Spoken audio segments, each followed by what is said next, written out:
Buongiorno da Sicilia 24, questi i titoli. Sono stata io, ha confessato la donna di Palma di Montechiaro che aveva accusato l'ex marito di averla sfregiata con l'acido, invece è stata lei a ferire l'uomo. Palermo invasa da rifiuti, i cittadini non rispettano le regole della differenziata, dice la RAP, ma i residenti respingono le accuse e parlano di servizio inefficiente. A Messina la lotta agli incivili con le telecamere e fototrappola funziona, discariche abusive dimezzate e centinaia di multe. Schianto nella notte ad Acireale, muore in uno scontro frontale tra un'auto e un furgoncino una 18enne, 5 i feriti. Tra incertezze e paura a Palermo si prepara al Capodanno a Piazza Politeama, l'omicidio di Nino Celesia, culmine di una scilia di episodi di violenza, terrorizza residenti e cittadini. La Galla dice Palermo non è una città insicura. Capodanno a Catania, obiettivo sicurezza con la polizia in prima linea per garantire l'incolumità pubblica. Il questore invita alla cautela, il sindaco vieta i botti. Capodanno in musica anche in TV con il concerto del Teatro Massimo Bellini trasmesso da Antenna Sicilia.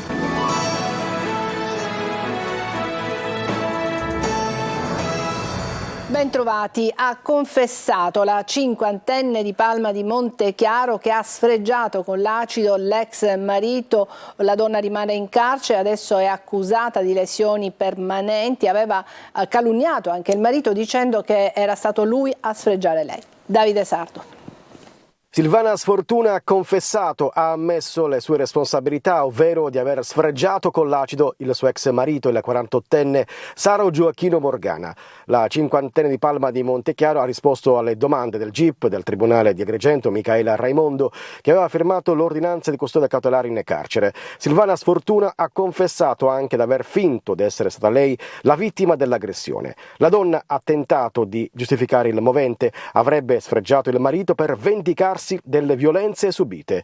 Già ieri durante la conferenza stampa in questura il procuratore Giovanni Di Leo aveva parlato di vicenda abbastanza chiara con prove inconfutabili. Non ho mai visto una donna aggredita con l'acido che ha lesioni tutto sommato limitate e superficiali e l'aggressore viceversa fisicamente distrutto. Adesso la procura verificherà compiutamente ogni circostanza narrata dalla donna attualmente in carcere per dare così conferma a movente e dinamica del grave fatto di cronaca. Palermo invasa dai rifiuti nel bel mezzo delle feste. Sono una brutta cartolina in prossimità del Capodanno, i cumuli di spazzatura in diversi quartieri della città. La RAP si difende, i palermitani non hanno rispettato le regole come sempre, ma i cittadini parlano di servizio inefficiente. Marco Gullà. Palermo invasa dai rifiuti. Durante le giornate di Natale ad essere attivi erano soltanto il 50% degli operatori della RAP, azienda partecipata che si occupa della gestione dei rifiuti del capoluogo, condizione che ha praticamente rallentato nettamente la raccolta della spazzatura. Così diversi quartieri del capoluogo siciliano sono totalmente invasi dall'immondizia, come vediamo appunto da queste immagini. All'interno dei cassonetti e tutto intorno c'è di tutto, dai classici sacchi agli ingombranti, ma anche materassi e mobili abbandonati. Le zone periferiche della città affogano tra i rifiuti. Buonagia, Zenne, Croillas, Brancaccio e Zisa. Tra piazza Giulio Cesare e la zona degli ospedali sono tante le stazioni di raccolta invase dall'immondizia e alcuni tratti dei marciapiedi non sono praticabili. La RAP però punta il dito contro i cittadini. Le vacanze natalizie purtroppo, per l'ennesima volta, ahimè, noi palermitani non riusciamo mai a rispettare le regole, quindi i giorni festivi, che doveva essere dei giorni in cui non si doveva assolutamente buttare niente, né differenziato né indifferenziato, ovviamente tutti i palermitani hanno regolarmente buttato l'immondizia nei cassonetti e quindi ci ha creato delle difficoltà, anche perché quei periodi abbiamo fatto dei progetti volontari che chiaramente hanno portato solo in parte il personale a lavorare e quindi ci stiamo creando un po' di difficoltà che comunque da oggi stiamo cercando di recuperare, e quindi già da ieri gli operai sono a pieno regime per recuperare quei giorni di vacanza. Ma la cittadinanza replica: come facciamo a tenere i rifiuti dentro casa? Una sorta di botta e risposta che però non produce assolutamente effetti positivi, perché ad un giorno da Capodanno la città si presenta sporca e assediata dai rifiuti, una storia che si ripete. A Messina la lotta contro gli incivili si attua anche attraverso le fotocamere a trappola che immortalano gli zozzoni. Negli ultimi 4 mesi sono così diminuite le discariche abusive, ci sono state elevate centinaia di multe. Nel 2024 le telecamere aumenteranno e arriveranno sino a 1000. Francesco Triolo. Che Messina abbia avviato da tempo una battaglia contro gli zozzoni è cosa risaputa, ma negli ultimi 4 mesi dalle parole, dagli annunci si è passati ai fatti. Messina, servizi, polizia municipale e metropolitana hanno messo in campo una campagna per scovare chi ancora non si rassegna alle regole della differenziata e continua ad abbandonare i propri rifiuti, inquinando e sporcando la città. Un progetto con l'impiego di 60 fototrappole che hanno immortalato lanci del sacchetto dalle auto, cittadini che abbandonavano rifiuti e quelli che piuttosto che andare nelle isole ecologiche preferiscono mettersi in auto e raggiungere i Colli Sarrizzo per gettare la propria spazzatura piuttosto che differenziarla. Tra loro identificati anche cittadini che pagano regolarmente la Tari. A parlare sono i numeri: 485 gli eventi registrati, 91 i siti controllati, 43 i luoghi in cui l'effetto telecamera ha funzionato come deterrente abbattendo del 100% la formazione di mini discariche abusive. In altri invece la presenza delle telecamere ha fatto solo spostare i cumuli dei rifiuti. In un anno costano quasi 1 milione di euro alla società, sono bonifiche che vengono fatte puntualmente, ogni area stabilisce 2-3 giorni la settimana proprio per bonificare quelle che ormai sono delle discariche che puntualmente vengono pulite e puntualmente vengono nuovamente risporcate. L'obiettivo è frenare un fenomeno sempre in espansione ed aumentare la soglia della differenziata per raggiungere il 65%. Il comune è pronto ad installare altre 150 telecamere e ne sta acquistando ulteriori 1000 nel 2024. Avviate anche controlli con i droni per i torrenti, un'attività a tappeto che mira a sensibilizzare i cittadini. Dal 9 ottobre il codice dell'ambiente ha subito una modifica, dove era stabilito prima che si verbalizzava il cittadino non rispettoso dell'ambiente con 600 euro di sanzione amministrativa, adesso invece è prevista una sanzione penale. Gravissimo incidente, nelle ultime ore una 18enne di Taormina è morta innottata in uno scontro frontale che si è verificato sulla 114 nel territorio di Acireale, 5 feriti nell'impatto tra un'auto e un furgone, inutili tentativi dei sanitari del 118 di rianimare la ragazza.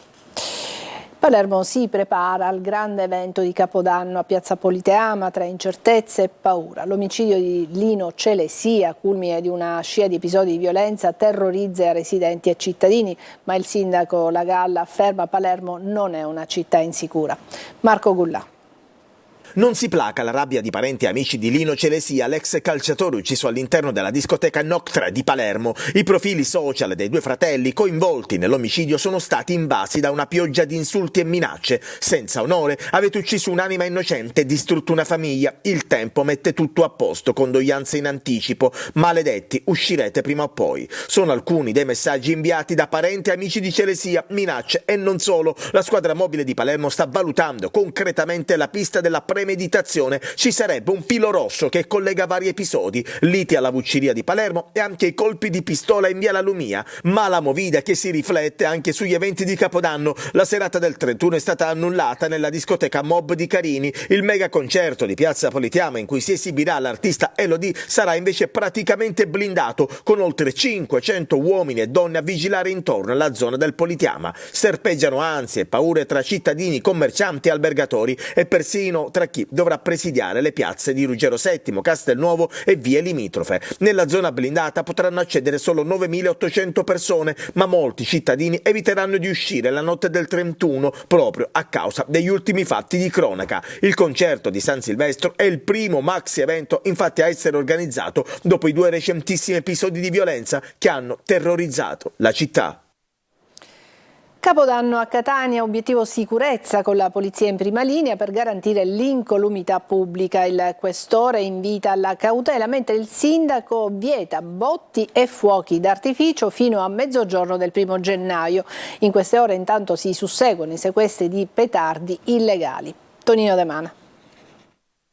Esserci sempre al servizio della gente, per la gente e in mezzo alla gente, come l'atteso pienone ed il conseguente servizio d'ordine imponente per il Capodanno in Piazza Duomo. Il questore di Catania, Giuseppe Bellassai, passa e rassegna un anno di attività elencando le principali operazioni di polizia, da catena spezzata a doppio petto, senza dimenticare blitz, mine vaganti e sottotraccia, ma è già concentrato sul lavoro che attende la polizia nelle prossime ore, in vista della notte più movimentata dell'anno. Il centro storico di Catania sarà invaso da migliaia di persone e per alcune ore sarà come rivivere la festa di Sant'Agata. Abbiamo previsto un piano straordinario di controllo del territorio. Ci sarà una giornata del tutto particolare perché c'è il concerto di fine anno che ci vede impegnati già da qualche tempo, per cui è stato già effettuato un comitato per l'ordine e la sicurezza in prefettura. Molti tavoli tecnici, molti sopralluoghi. E anche la notte dei botti, tanto pericolosi quanto temuti, specie quelli non autorizzati o cosiddetti artigianali, e il pensiero corre alla bomba scudetto che rievoca l'impresa del Napoli dello scorso campionato, un ordigno dall'elevato potenziale esplosivo. Bisogna dirlo, sono comunque dei prodotti pericolosi che possono provocare dei gravi danni anche all'incolumità delle persone, che vanno approcciati quindi con grande attenzione. E scendono in campo gli artificieri con un vademecum per utilizzare prodotti pirotecnici in sicurezza, consultabile anche sul sito della polizia. Intanto si susseguono i sequestri a Catania e in tutte le province dell'isola e al fine di prevenire ed eliminare gravi pericoli per l'incolumità pubblica, il sindaco Enrico Trantino ha firmato un'ordinanza che vieta botti e fuochi d'artificio dal 31 dicembre fino a mezzogiorno del 1 gennaio. Per i trasgressori sono previste multe da 100 a 500 euro. Da un lato il taglio delle risorse statali e regionali, dall'altro la crisi di lavoratori e imprese che in Sicilia continuano a chiudere i battenti. Per l'economia siciliana chiude il 2023 con la maggior parte degli indicatori negativi. Luca Ciliberti. Il 2024 sarà un anno in salita per l'economia siciliana, tutti gli indicatori non lasciano trapelare segnali positivi. L'ultimo dossier della CGIL regionale calcola che l'isola subirà un taglio di circa 5 miliardi di risorse, il 20% in meno dell'anno precedente. Nello specifico peseranno il taglio per la revisione del PNRR, quello per l'abolizione del reddito di cittadinanza, il mancato gettito fiscale pari a 150 milioni, il taglio di altri 150 milioni spalmati in un triennio previsti come risarcimento dei costi dell'insularità, fino allo storno dei soldi per il ponte sullo Stretto, 1 miliardo e 480 milioni del Fondo di Sviluppo e Coesione.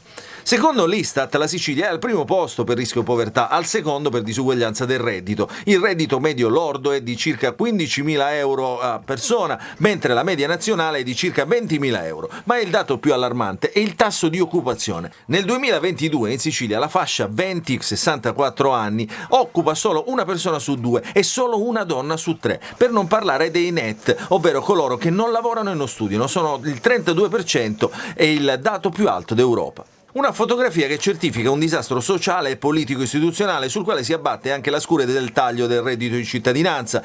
614 milioni in meno alla Sicilia nel saldo tra ex percettori di reddito e nuovi percettori del reddito di inclusione. Parallelamente il mercato economico e produttivo siciliano è fortemente ridimensionato rispetto all'offerta e paga la chiusura di quasi 26.000 imprese. Pesano i costi dell'energia e delle materie prime, l'aumento dei costi per rifinanziare i debiti e parallelamente il crollo del potere d'acquisto delle famiglie siciliane che hanno drasticamente diminuito i consumi, generando un impatto deflagrante su tutta l'economia regionale.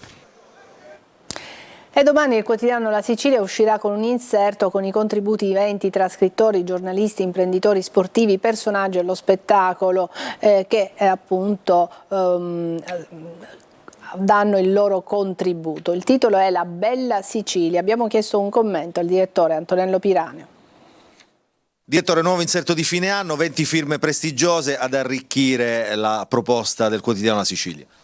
Sono gli auguri nostri in edicola e online per i lettori, sono degli auguri, nessuno ha la palla di vetro, nessuno dei 20 ospiti, però tutti quanti hanno una loro immagine della Sicilia della Sicilia che potrebbe essere già nel 2024, ma a partire dal 2024, perché un cambiamento richiede ben più di 12 mesi, un cambiamento vero. E noi proviamo ad analizzare in maniera volutamente anarchica questa prospettiva dell'isola che è e che vuole essere. C'è stato un contributo su tutto che l'ha colpito di più?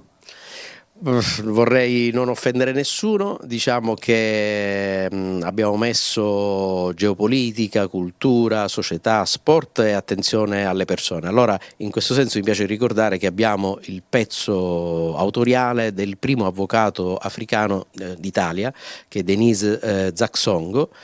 L'inserto si intitola La bella Sicilia, ma che 2024 sarà per la Sicilia in un'isola in cui tutti gli indicatori sono negativi? C'è anche un controtitolo che una nessuna 100.000. La Sicilia, come tante altre terre, è una terra complessa, ci sono luci e ombre, come ricordi bene tu, molte sono le ombre, gli indicatori economici, sociali, più in generale sono tutti al negativo. Noi anche come operatori dell'informazione vogliamo e dobbiamo e ambiamo a intercettare quelle vie dello sviluppo possibile che magari non soltanto in 12 mesi possono aiutarci a venire fuori dalle secche e quindi a provare a invertire queste tendenze che ci danno oggi al negativo. Breve pausa, ci vediamo tra pochissimo.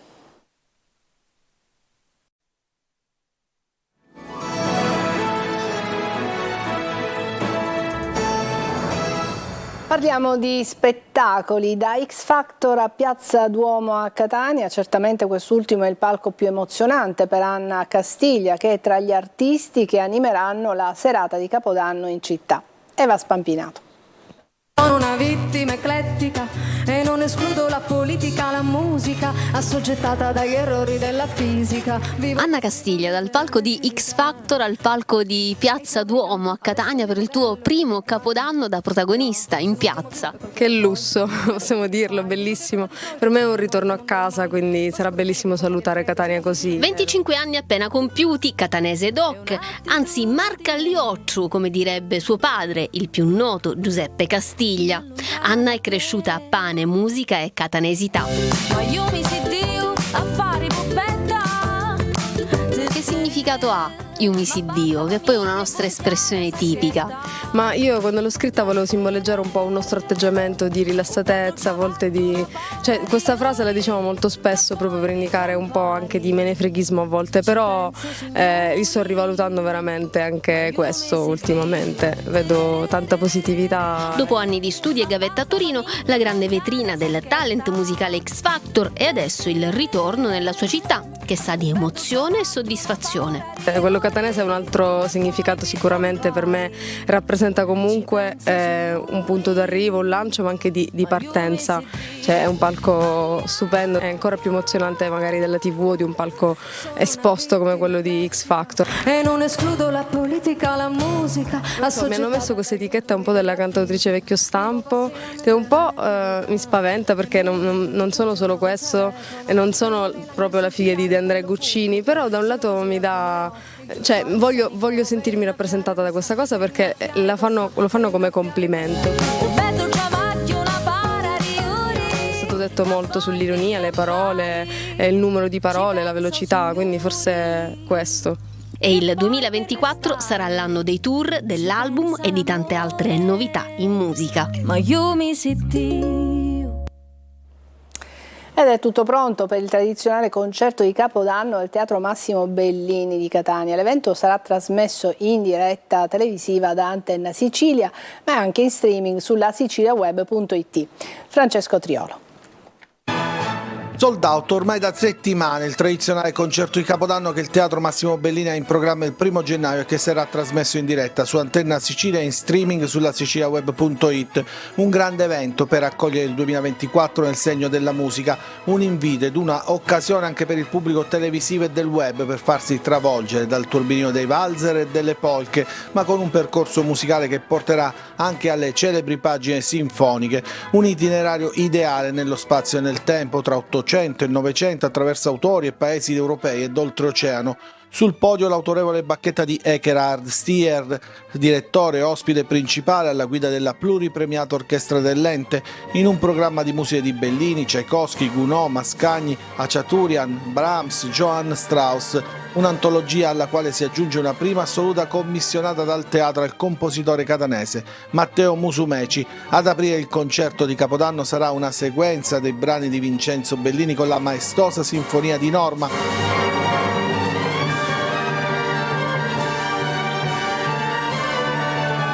Quindi i valzer e le incursioni nel repertorio russo e nelle danze ungheresi. Il concerto avrà inizio alle 19 con collegamenti su Antenna Sicilia e la siciliaweb.it già dalle 18:30. Adesso una breve pausa e poi parleremo di calciomercato.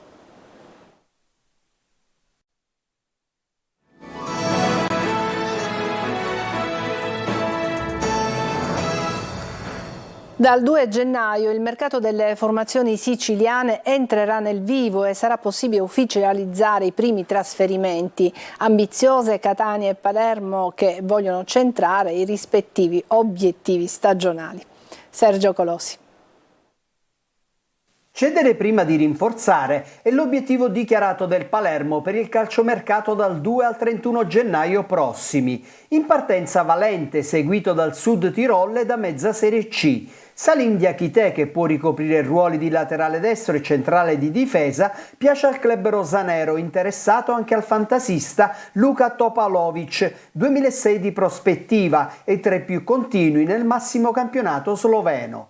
Con 5 reti subite nelle ultime 2 giornate, l'arrivo di un terzino destro è una priorità e oltre a Diakité c'è forte interesse per Lorenzo Dickman del Brescia e Nicolò Pierozzi della Fiorentina. Il CD Group investirà per essere protagonista nel girone di ritorno. Anche il Catania punta a rinforzare l'organico, con acquisti mirati e funzionali al progetto del club. Tra questi il jolly offensivo Cesar Falletti, trattativa calteggiata da Lucarelli, di cui però la Ternana non vorrebbe privarsi. Arriverà anche una punta centrale, esperte di categoria come Salvatore Caturano o Ernesto Starita, o altrettanto forte ma giovane come Gabriele Artistico, mentre Dubiscas, destinato alla Juve Stabia, raggiungerà ex compagni e il direttore Matteo Lovisa, con lui già al Pordenone. Vicino il tesseramento di un altro big, Emanuele Cicerelli, che agirebbe in attacco sulla sinistra al posto di un fin qui deludente Marsura. A De Luca è interessato il Siracusa, che ha già preso Sarao. Il Messina attende la riapertura del mercato per tesserare il giovane trequartista Leonardo Pedicillo, che si allena con i giallorossi. Si allontana invece la Vardera, mentre l'idea Rosafio può concretizzarsi se il giocatore, per ritrovare Modica, accetterà di ridursi l'ingaggio rispetto alle proposte più allettanti di Padova e soprattutto Novara. Ci fermiamo qui, è tutto per questa edizione di Sicilia 24. Grazie per averci seguito, buon pomeriggio.